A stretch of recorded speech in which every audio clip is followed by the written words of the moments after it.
Good morning, everybody. My name is Scott Stringer, New York City Comptroller, and I'm joined today by Congressmember Adriano Espaillat, Assemblymember Robert Rodriguez, State Senator Brian Benjamin, City Council Member Bill Perkins. We have representatives from St. Nick Towers, Lehman Houses, Clinton Towers, King Towers, Taft Houses, Wagner Houses. We're joined by Justice for All Coalition and Legal Aid.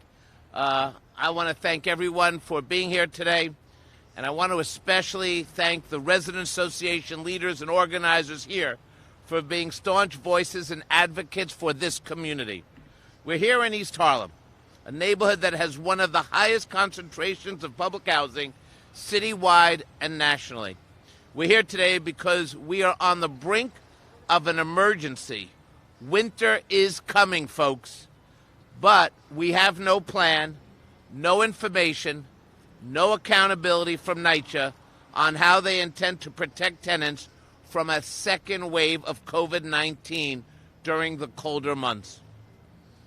There's a perfect storm brewing, and there's no more time to waste. During the height of the pandemic from March to May, 47 NYCHA developments recorded COVID-positive rates higher than the citywide average. More than 7,800 NYCHA tenants tested positive in the same period. More than 1,200 tenants lost their lives. 1,200 tenants. At some of the NYCHA senior-only developments, there are 47 of them, infection rates reach more than 7 cases per 100 residents, more than double the infection rate we're seeing right now in the micro-cluster zones. They were micro-cluster zones before there were micro-cluster zones. As the weather gets colder, people are only going to have to spend more time indoors in inhabitable, inhumane conditions that have gone unaddressed for years. Conditions that we know contribute to the spread of COVID-19, that we know amplify underlying medical issues and leave people exposed and vulnerable. We're talking about defunct ventilation systems that will not create the airflow needed to prevent the spread of COVID-19. Broken elevators that will force tenants to crowd in the functional ones, preventing social distancing. Persistent mold that exacerbates respiratory illness like asthma. Broken boilers and broken heating systems and broken roofs that will only worsen respiratory issues in cold temperature and leave residents immunocompromised and susceptible to infection. We need a proactive approach to address these issues now, before we're drowning in a second wave. My office has been sounding this alarm for years. I've audited NYCHA 15 times, revealing failing after failing, delay after delay, breakdown and breakdown. This has always been the revolving door of injustice. Each time we have offered NYCHA and the city a roadmap with recommendations to fix these problems because each one is unacceptable. But they can't muster the urgency to act and simply can't get their act together. This summer, I released an audit of NYCHA's failure to track and resolve heating complaints and gave them a plan to resolve them before the temperatures drop, knowing that winter was coming. I want to tell you what NYCHA said. They said their current practices don't need to be improved. They said they didn't need a plan. And because we released the audit purposely in the summer, it didn't seem very urgent at the time. Well, guess what? It is very urgent right now. Anyone with a lick of common sense knows that we have to act proactively. So that's why we're here today, to demand a COVID-19 preparedness plan for NYCHA and to call on NYCHA to expedite capital projects to address urgent issues endangering tenants. This is what we need to do. First, we need a plan to modernize air ventilation systems in every NYCHA facility, and we need a transparent timeline for their completion. NYCHA ventilation systems are notoriously prone to breaking down, and we're years behind schedule to replace more than 10,000 roof fans. Second, we need to know what NYCHA's plan is to address outbreaks or clusters of COVID-19 in a NYCHA building and the concrete measures in place to defend residents against infection and hold developments from rising rates of transmission. We need to have a conversation about providing adequate PPP, sanitizing highly trafficked areas, delivering food to residents so that we can all help reduce risk and save lives. Let's develop an action plan that mobilizes to meet these critical needs. We tried to tell them to do this in the summer, and now we're telling them they have to do it now. Now, we all need to know what steps are being taken to fix all elevators in NYCHA developments, and we need a roadmap for completing those repairs. Here's why. In September alone, check this out, there were over 3,600 elevator outages in NYCHA buildings. With COVID, that means more tenants are crowding into dwindling number of working elevators, and that's a recipe for viral spread. So we need to get a handle on that now. We need an action plan to replace old boilers and upgrade heating systems in all NYCHA developments. Heating during the cold winter months is not a luxury, it's a necessity. We have seen the horror of ice building on the windowsills inside an apartment as opposed to outside an apartment. This must be a priority. NYCHA must have a winter plan for COVID. Couple of things.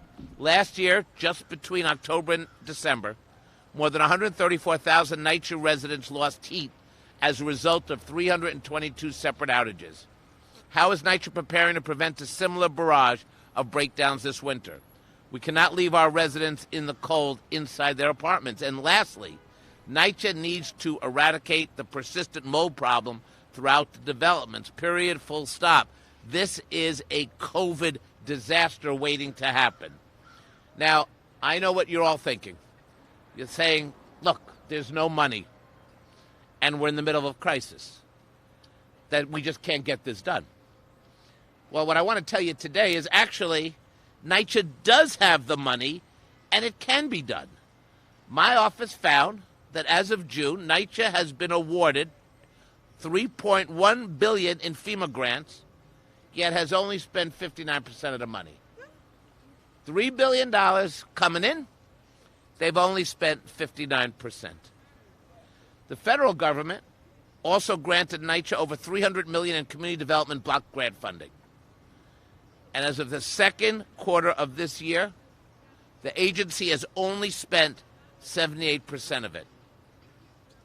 They're leaving the money on the table in the midst of a pandemic. We have to care about this. Now, I could tell you through our audits the money that has been misspent on roofs that they didn't need to repair, to say nothing of the money NYCHA has literally lit on fire. Waste, money that could be used for leaky roofs and faulty systems. This is a management issue, but I will tell you that we believe in NYCHA. Growing up in Washington Heights, I saw firsthand the lifeline NYCHA was for hundreds of thousands of New York families. That's what LaGuardia believed NYCHA would be when the first NYCHA development was built in the 1930s. 400,000 New Yorkers, mostly people of color, live in NYCHA and build communities and contribute to this great city. All they're asking for is a safe place for their children and for the parents and grandparents. This is a public health emergency, and if we do not act now, NYCHA will be in very serious trouble. Now, I'm glad that we are here today with a group of people that are going to make sure that NYCHA does not fall into disrepair. And one of the people on the federal level who I know next Wednesday is going to be all over this nationally, somebody who knows NYCHA residents all too well. He represents this district in the United States Congress, and hopefully after next Tuesday, he will be in a position to finally deliver what he's long delivered but was blocked by the Republicans in Washington. But I want to call up now my good friend Adriano Espaillat, our United States representative. Thank you. Thank you. Thank you, Scott. Thank you, Controller Stringer, for this report. Again, the winter is coming. We saw how the winter was particularly cruel to NYCHA tenants last year. with boiler breakdowns, but also elevator breakdowns and the likes. And so we're in a crisis, a pandemic, an unprecedented, perhaps the biggest crisis of our generations. And the way to move forward is to suffocate the virus. Now, the federal government, the White House said, pretty much threw up their arms and put out the white flag and said that we're not going to fight the virus. This is a good roadmap to fight the virus and to push it back, as New York has done.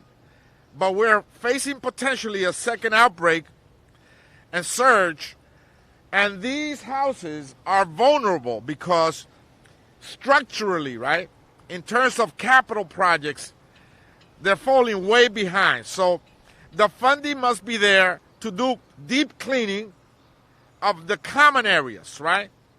And they should be done at least 3 times a week. And for senior buildings, they should be done 5 times a week. Now, if you consider elevators where people have to go in, sometimes crowded, ventilation systems must be looked at. I know that we looked at the schools before the attempt to open them, and we found that many schools in this district, as well as some of the other school districts in the 13th Congressional District, had defaulted and dilapidated ventilation system that must be repaired. And so there is a way to combat and suffocate the virus before we open up. We cannot open up the economy while the virus is raging across this city and the country. We must do and take the measures that are necessary to suffocate it. These are good measures. There's dollar figures associated with each of these things. I co-sponsor a piece of legislation with Nydia Velazquez asking for $77 billion for NYCHA for capital repairs. Very expensive stuff. But the controller has told you already that there is money in the budget right now, that NYCHA could begin that right now, this very moment. So let's begin to move forward and try. We heard Joe Biden say this is going to be a dark winter, a cold and dark winter, unless we take the measures to combat the virus, suffocate it, so eventually we can open up the economy the way it should be again in the future. Thank you, Controller, for this. Gracias al controlador por este reporte. Tenemos que sofocar el virus. La manera de hacerla es invirtiendo dinero, limpiando los edificios, rehabilitando los sistemas de ventilación y asegurando que el virus no se propague en vivienda pública como la de NYCHA. Muchas gracias, señor Stringer. Gracias, sir. All right. Next up is somebody who has led this fight in Albany for a very long time. He's a senator who has deep relations with NYCHA and NYCHA residents. Please welcome State Senator Brian Benjamin. Thank you so much, Comptroller Stringer, for this report. I'll be very brief. We're standing here on 112th and 5th Avenue. As you know, we're on 112th and 5th. And what is clear to me as the legislator who has the most NYCHA developments of any senator in the state is that what NYCHA needs more than anything else right now is the truth. We need to have real, honest conversations from the city and NYCHA and the mayor with our leaders who are smart, capable, know what's going on the ground, and need to have that honest discourse with the mayor to say, look, here's where we are. This is the amount of money we have. These are the things we can do, and these are the things we cannot do. And let's talk about what should be prioritized first. Many of us live in families. I have a wife and a daughter. We have a budget. There are things that we would love to do, and there are things we have to do. And I think we are at a point right now where we are at the end of October, and no one is clear about what is the plan for heating in a crisis. What are the plans for elevators in a crisis? We had the problem last year without the crisis. Now we add on top of that COVID, and we're still doing the same things. This is not what we expected from a progressive administration. I want to come back to that because, when I was chair of the community board, Bloomberg was the mayor. No, that's not true. When I first got on the community board, Bloomberg was the mayor. And one of the things that we kept talking about was we can't wait to have a Democratic mayor who would talk with us, work with us, sit down and say, okay, let's move forward together. We're going to prioritize those who are most marginalized, those who are most in need, and we're going to do it accurately and together, and we're going to provide the resources where it's needed. It is very distressing to hear that there's money being left on the table, as this report shows. But even if all the money was spent, we still got $40 billion of problems. So the question is, how do we deal with that?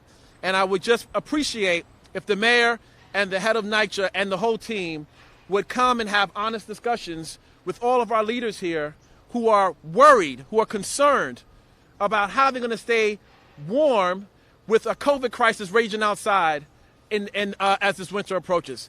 Let's do the right thing. Let's come together. Thank you, Comptroller Stringer, for bringing us together this morning. But we need the mayor and the head of NYCHA to lead and to lead effectively in this time of crisis. Thank you. Next up is another NYCHA leader from this El Barrio community, well known to all, Assemblymember Robert Rodriguez. Thank you all for being here, and thank you, Comptroller Springer, for really bringing to light the issues that we have here at NYCHA. NYCHA has been in a permanent state of emergency. This happened, of course, before the pandemic. We've already identified that there are $40 billion worth of need across the different areas. But what the real issue is now is how do we prioritize what needs to be spent for the well-being of their residents, both with respect to COVID and then with respect to the winter. So right now we know, as a state, we've put in almost $400 million that has yet to be fully expended to deal with capital issues, in addition to the billions mentioned by the comptroller and in addition to the additional billions provided from FEMA. What we also know is that they have put a halt on repairs both inside individual residence units and are slow to pick up on external capital projects, which means we are not prepared for the winter. Even if the money is there, there needs to be an increase in the spending and an increase in the building around capital projects, particularly around heat, elevators, and making sure that we deal with immediate remediation of mold and lead, which has been slow. So we are here united, not just because we have more NYCHA units than anywhere else. This represents the lifeblood of the city, the working class, and it also symbolizes the unfairness in which we invest in communities. So we need to here bring light to the issue of making sure that these investments are made and make sure they're done quickly. They haven't been. They continue to be ignored. We have legislation to find more money. I have a bill that looks at taking the condo and co-op abatement from the wealthiest New Yorkers who have apartments worth millions of dollars and returning that tax break to the city and to NYCHA to begin to repair these units. Almost $300 million a year if we do that plan. So behind me are leaders who have put forward a roadmap to provide additional millions, hundreds of millions, potentially billions. But we've got to make sure that that money is going where it needs to go. And right now it's not. So I thank you, Comptroller Springer, for bringing that to light, because we need to make sure that our units are habitable, warm, and safe for the winter. Thank you. Thank you, sir. Thank you. I'd like to just call up Tyrone Ball, tenant leader from St. Nicholas Houses. Tyrone.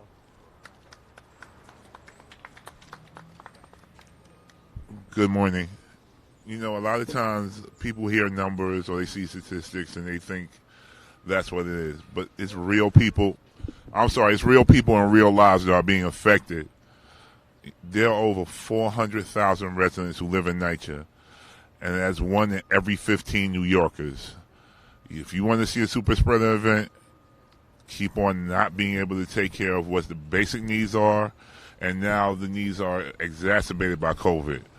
There needs to be an extensive plan as to what's going on. The residents need to know what is happening, and the leadership needs to be able to disseminate it to the residents.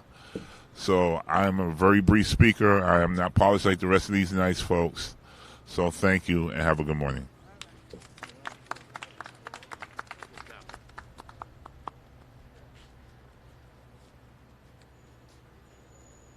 Our next person is no stranger to almost every good cause in New York City.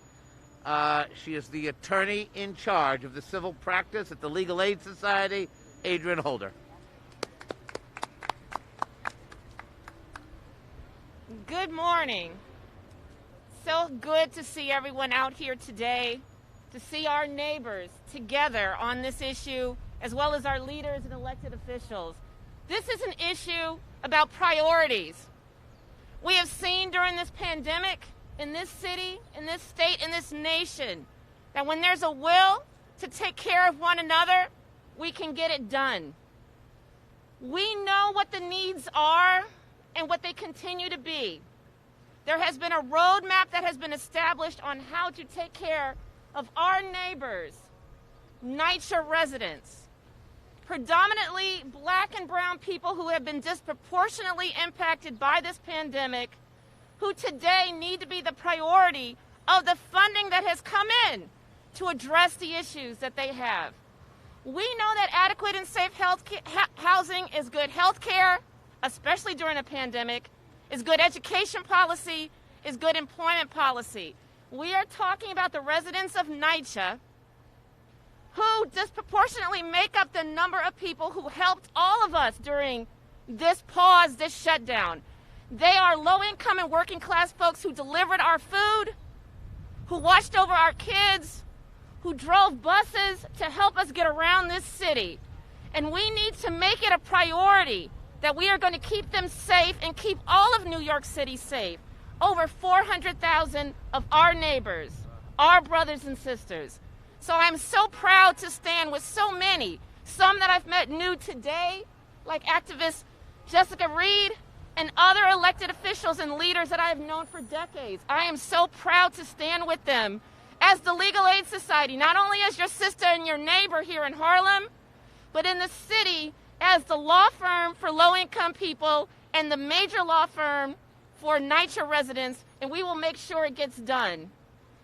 Yesterday, today, forever, we stand with you all. Thank you. Thank you, Adrian. Thank you. Thank you for always being there. I now call up LaShawn Marston, Justice for All Coalition, founder of Transform America and Queensbridge Houses resident, the largest public housing development in the country. Thank you. Peace, good morning. Thank you all for being here. Let's first make no mistake about it. Right now in Astoria houses, for more than 30 days, there's a building with no gas. Right now there are people, residents, neighbors, activists, advocates, some people who are dirt poor, but they are sacrificing and investing their time and energy to make sure that people in Astoria houses in that building get hot food every morning and every afternoon. So this issue with NYCHA is not an issue that's new. I heard something since I was a child, doing the same thing over and over, expecting a different result is insanity.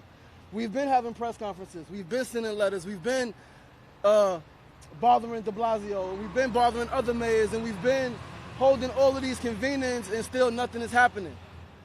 So I think we got to start looking to the next step. Those who have the power, right? Let's start telling residents in NYCHA that there is a way for them to become the management, right? NYCHA is the worst landlord in the country, right? Let's not be afraid to tell the truth in this matter.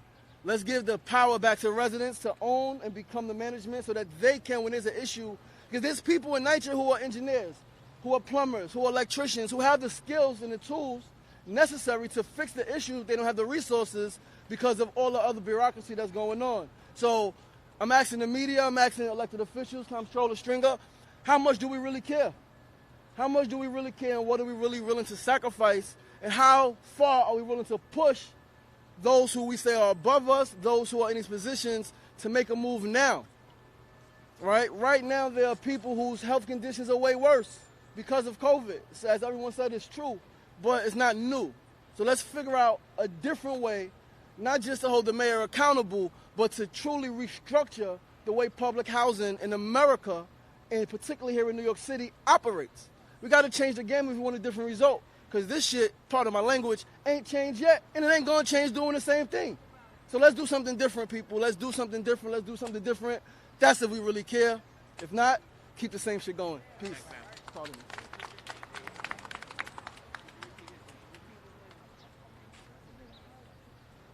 LaShawn Marston. Remember that name. Any questions from the press for any one of us?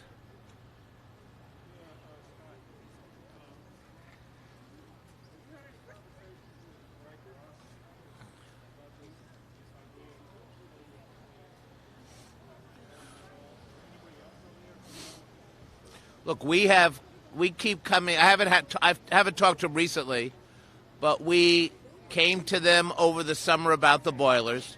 We continue to ask them for an action plan, and the hour grows late. We are seeing an uptick in some of the data that's coming through the mayor's office and the governor's office, but this is what we know.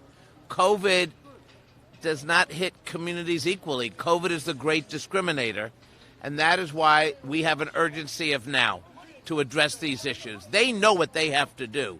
It's time for them to do it.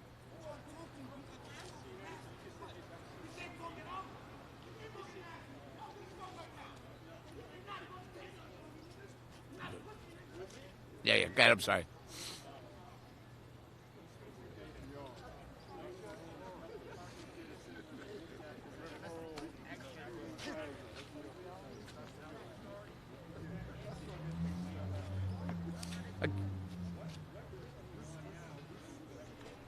My belief, based on the data we're releasing today, the system is broken.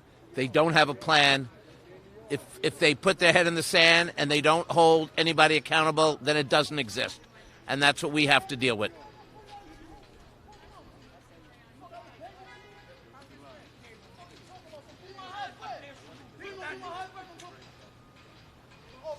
Give it a sec.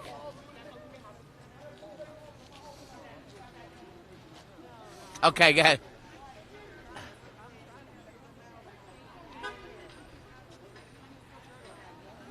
Hold on, guys. 1 sec. One sec.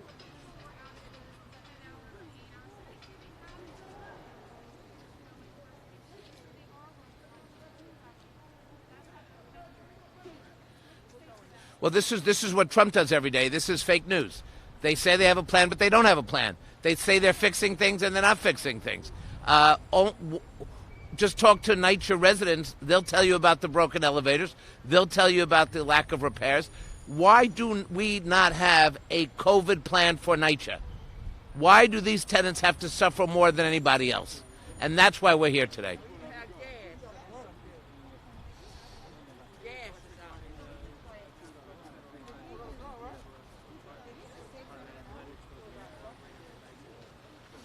This is a tragedy for our children. We're now up to 20,000. I exposed the de Blasio administration's failure to inspect 9,000 buildings where there was a lead paint case.